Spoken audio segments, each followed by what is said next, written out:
In today's video, I'll show you how to easily create a QR code for any location in Google Maps. It's quick, simple, and takes just a minute. First, open Google Maps and pin the location you want to share. Just tap or click on the spot. This will drop a pin and open a small info box at the bottom. Next, tap the Share button and choose WhatsApp.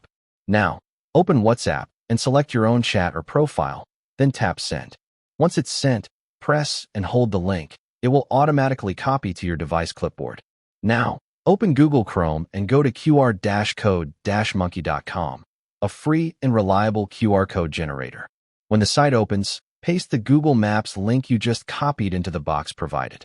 Click Create QR Code, and within seconds, your QR code will appear. You can download it, print it, or share it with anyone. They can simply scan it to open your exact location in Google Maps. And that's it. That's how you can create a QR code for any location in Google Maps, quickly and easily. If you found this video helpful, don't forget to like this video and subscribe to our channel for more simple and useful tech tutorials. Thanks for watching.